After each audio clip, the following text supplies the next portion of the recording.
Olá, meu nome é Natália Tenório, eu sou estudante do curso de Pedagogia da Universidade Uninter e a proposta dessa aula é capacitar gestores e professores quanto à educação inclusiva de crianças e adolescentes com transtorno do déficit de atenção e hiperatividade, como requisito para cumprir o estágio obrigatório de gestão escolar. Todos os dias, ouvimos relatos de professores, pais e gestores sobre a inquietude das crianças e adolescentes nas escolas. São sintomas de impaciência, falta de foco, agitação, distração, desorganização do seu material, esquecimento quanto ao conteúdo, perda de objetos, impulsividade, brigas constantes entre as crianças e os adolescentes, difícil socialização. E se vem a pergunta, será que existe o TDAH? Sim, o TDAH existe, não existe controvérsias ou suposições sobre a sua existência. Atualmente, ele é reconhecido oficialmente por vários países e pela Organização Mundial da Saúde.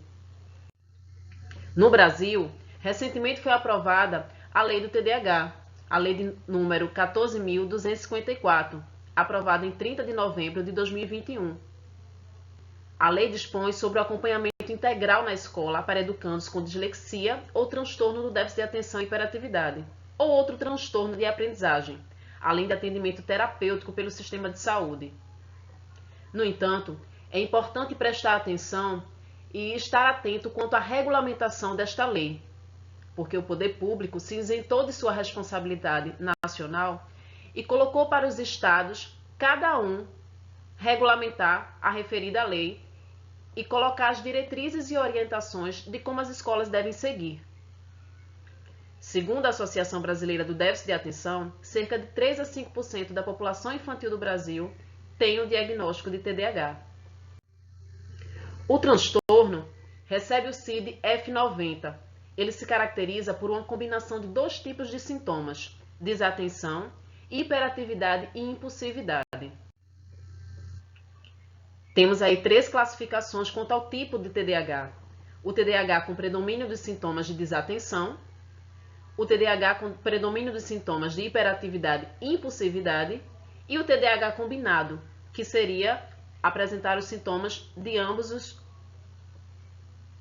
tipos. O TDAH desatento apresenta algumas características muito peculiares com relação à atenção e concentração. Ou seja, não prestar atenção em detalhes ou cometer erros por descuido, dificuldades para se concentrar em tarefas ou jogos, não prestar atenção ao que lhe é dito. Parece que a criança ou o adolescente está no mundo da lua. Eles têm uma dificuldade em seguir regras e instruções ou não terminar o que começam.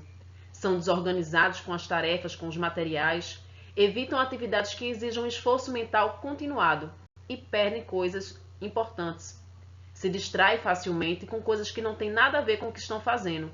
Esquecem os compromissos e tarefas e geralmente esse transtorno relacionado ao TDAH desatento está associado a maiores dificuldades do aprendizado. A incidência é maior em meninas para o TDAH desatento. O TDAH impulsivo hiperativo tem como características ficar se remexendo as mãos, os pés quando se está sentado, não para muito tempo, pula, corre excessivamente, é muito barulhento para jogar, se divertir, é muito agitado, fala constantemente, responde as perguntas antes de serem terminadas, tem dificuldades em esperar a sua vez, se intromete em conversas ou jogos dos outros. A predominância desse TDAH hiperativo impulsivo é geralmente associada aos meninos. O diagnóstico do TDAH, de acordo com o Manual de Diagnóstico de Transtornos Mentais, existem alguns critérios que são necessários para se traçar o diagnóstico de uma criança ou um adolescente. O primeiro deles seria a permanência dos sintomas em pelo menos 2 espaços. Então, a criança ou o adolescente apresentar essas características mencionadas em pelo menos 2 locais diferentes, por exemplo, em casa e na escola, em casa e no trabalho.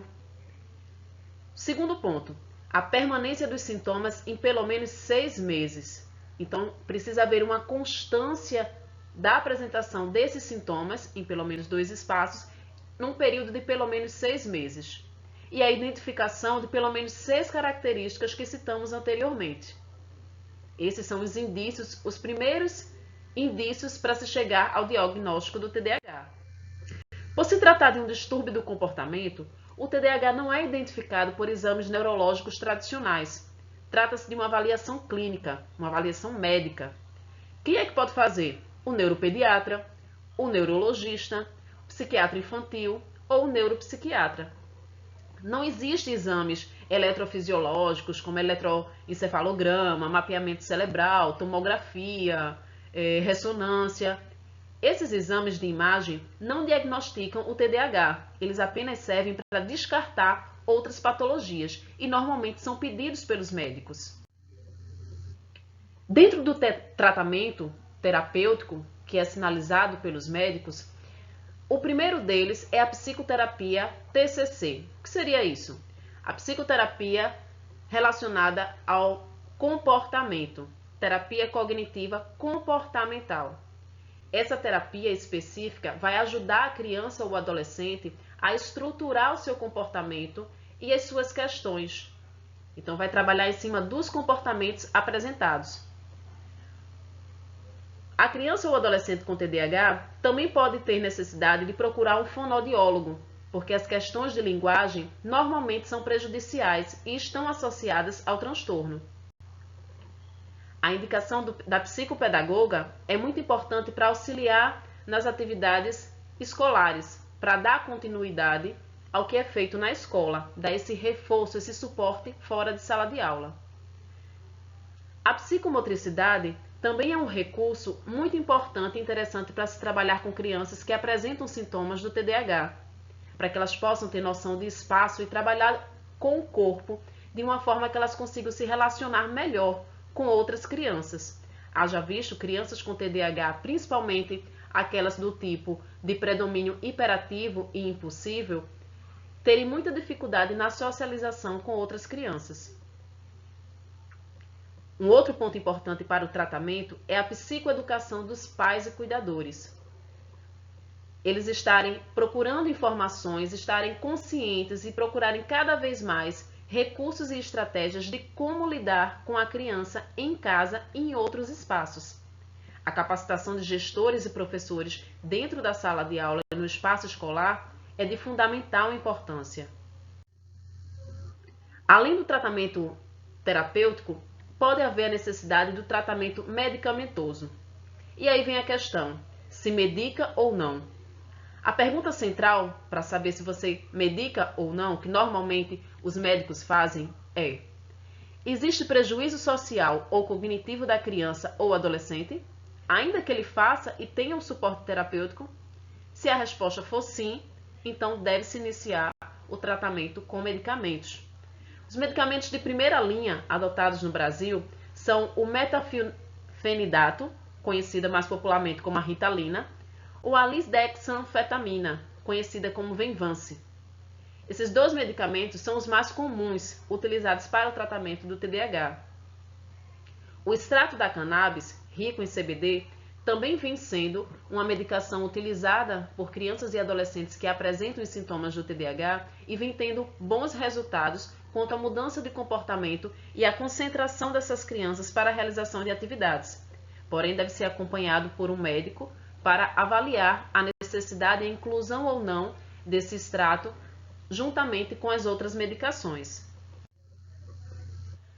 A educação inclusiva, portanto, dessas crianças e adolescentes é de fundamental importância.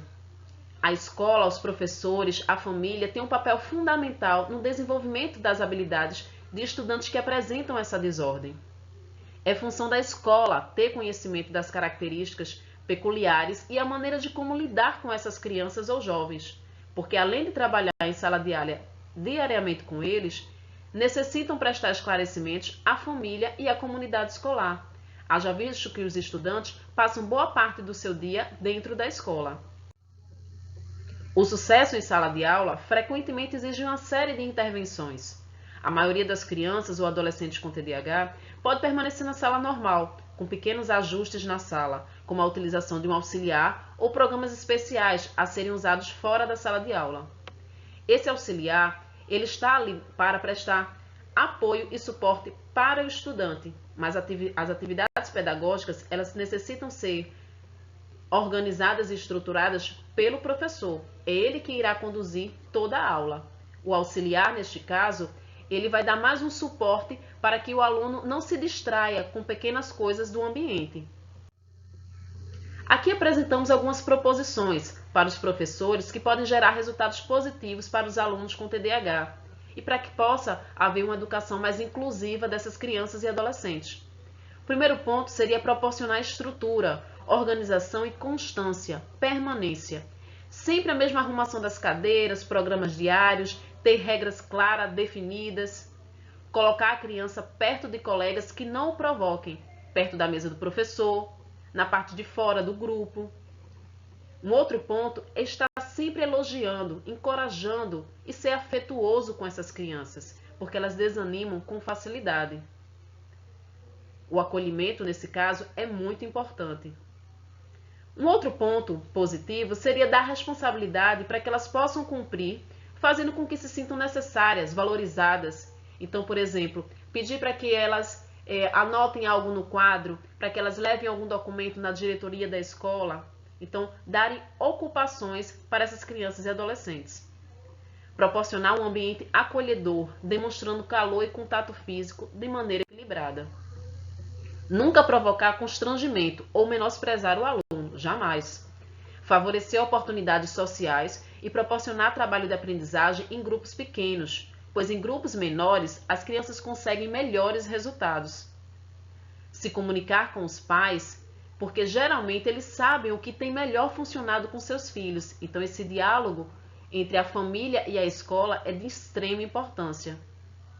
Procurar ir devagar com o trabalho e parcelar as tarefas. 12 tarefas de 5 minutos cada trazem melhores resultados do que 2 tarefas de meia hora. Então, intercalar as atividades.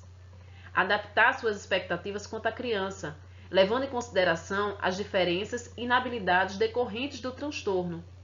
Recompensar os esforços, a persistência e o comportamento bem-sucedido ou bem planejado. Um outro ponto é proporcionar exercícios de consciência e treinamento dos hábitos sociais.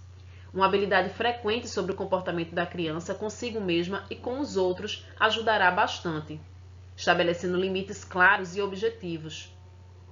Facilitar o frequente contato aluno-professor, pois auxilia em um controle extra sobre a criança e possibilita oportunidades do reforço positivo e incentiva um comportamento mais adequado. Por fim, permanecer em constante comunicação com o psicólogo ou o orientador da escola. Este é o melhor ponto de ligação entre escola, pais e médicos, principalmente quanto à equipe pedagógica da escola, os professores que estão relacionados à educação inclusiva. É muito importante que haja um diálogo e planejamento das atividades escolares anual relacionadas a essas crianças e sendo adaptadas cada caso no decorrer do ano. O TDAH não é um problema de aprendizado, mas as dificuldades em manter a atenção, a desorganização e a inquietude atrapalham bastante o rendimento nos estudos. Por isso, é necessário ensinar ao aluno técnicas para minimizar suas dificuldades. Quando for feita a avaliação, devemos sempre primar mais pela qualidade e menos pela quantidade de tarefas executadas. O mais importante é que os conceitos sejam aprendidos. Eu espero que tenha ficado claro todas as informações aqui prestadas sobre o transtorno do déficit de atenção e hiperatividade, para que cada vez mais professores, gestores, comunidade escolar e pais estejam conscientes dos sintomas do transtorno e conscientes de que essas crianças necessitam estar no espaço escolar de maneira inclusiva, de maneira que se sintam acolhidas pelo espaço e que jamais se sintam menores ou inferiores do que outras crianças. Elas são capazes sim, elas precisam e necessitam apenas de suporte adequado para que consigam se desenvolver dentro das suas habilidades. Obrigada!